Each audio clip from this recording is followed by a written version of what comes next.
Coach House in San Juan Capistrano with Billy Vera of Billy Vera and the Beaters. Hi, Billy. Hey, how you doing? I'm doing great. Thanks for coming to see us. Oh, you got it. Anytime. And you know what? This is a great venue to see a great icon like yourself. Well, it's a great club. We've been coming here for what, close to 20 years, I think, often a couple times a year, and we love it here. Great audiences in Orange County. They're so enthusiastic, you know. Yeah, very, very enthusiastic audience. Nice, nice. And you might want to tell me what you've been doing lately. I know that you're from the 60s. No, I go back that far. I was born in the 60s. That's okay. Yeah. I go way back too. And your music's just amazing, personally. Your music's amazing. You've written some hit songs, and you've written songs for a lot of artists. I wonder if people know that. A lot of people like Bonnie Raitt. Yeah, we wrote, my guitar player, who's right over there, Ricky, Hirsch, and I, and Chip Taylor wrote a Papa Come Quick that Bonnie recorded. And I had a #1 hit with Dolly Parton called I Really Got the Feeling. And who else recorded my song? Robert Plant. Yeah, Robert Plant. Love it. He recorded a song of mine that was a rock anthem by a group called the Remains, Don't Look Back. And Etta James recorded one of my songs, Tom Jones, Yes. Michael Bublé, more modern. Yeah, Michael Bublé from just lately. Yeah. So, Fats Domino, the Shirelles, Ricky Nelson. I love Ricky Nelson. Yeah, I miss him. First song I ever wrote that I took to a publisher got recorded by Ricky. Yeah. Wow. I said, wow, I thought show business was going to be so easy. After that. Wow. Well, how did you really make your name? How did you really start? What was your first, sign of success? What did you really? Well, that was probably it. Mean Old World by Ricky Nelson. You can see it on YouTube. If you type in Ricky Nelson Mean Old World, you can see Ricky doing it in black and white with all the girls screaming and everything. Oh wow. And then I started making some records of my own singing. Okay. And I had a hit with a girl named Judy Clay called Storybook Children. Oh, that's a wonderful song. Thank you. Oh my God.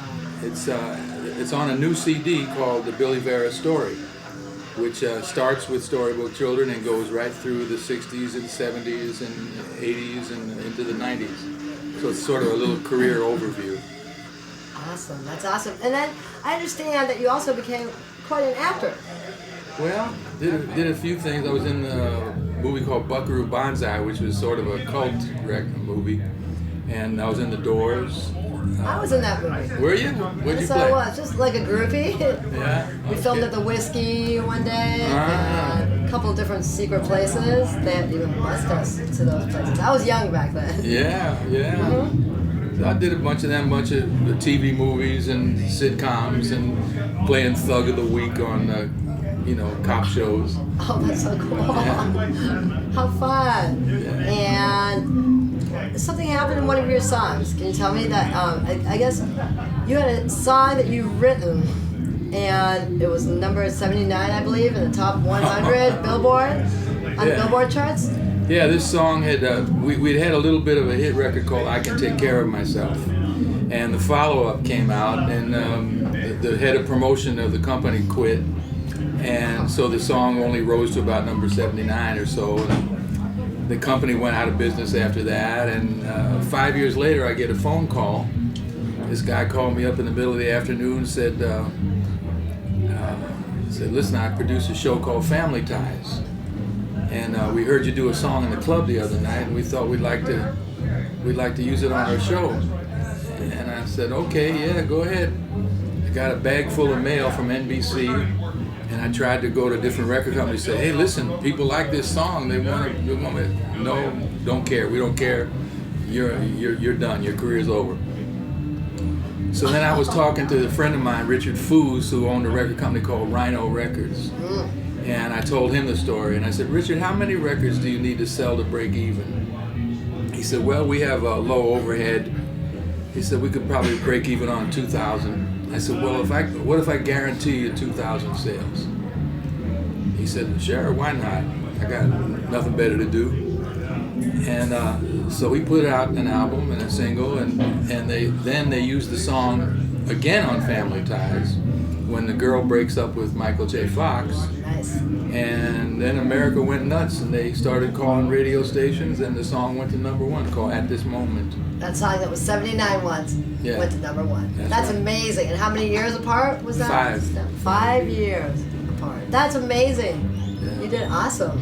Yeah, I got real lucky on that one. Yeah, you did. It's more than luck, okay? It's talent. Thank you. You just had to wake up America a little bit, right? Shake them up. Yeah. Well, they, you give them something that touches their hearts, and they'll buy it. Yeah. And they did. Well, what else have you been doing lately? I'm sorry about that. Well, most of my income these days it comes from voiceovers on commercials. Mm-hmm. I'll tell people what car to buy, or that kind of thing. I love it. Yeah, it's easy living. Okay, that's good. And is there an example? I want to find out. I want to see or hear or pay attention for one of those commercials. Locally, I've been for the last 9 years. I've been doing all the spots for AM/PM stores. Oh, I understand that. Okay. Yeah, and on that one I say AM/PM, too much good stuff. Oh my God, is that you? That's amazing. I love it. Yeah, they paid me for that. That's good stuff. Yeah. That's awesome. I was trying to look it up on YouTube, and I'm like, where is that? Is it a jingle? What is it? No, just talk. I just read what's on the paper, and that's it. Do you write jingles too for commercials? No. Nothing like Too much trouble, too much work.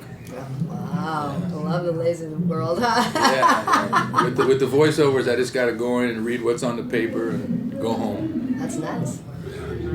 Well, my cameraman, right there, ukulele Ray, he calls you the master beater. Oh, okay. Well, that's a little naughty there, but okay, I'll take it. It's awesome. Okay, do you have any more words for anybody out there? Well, thank you for many years of keeping Billy Vera and the Beaters alive and coming to see our shows and buying our records, and we all appreciate it. Okay. Thank you.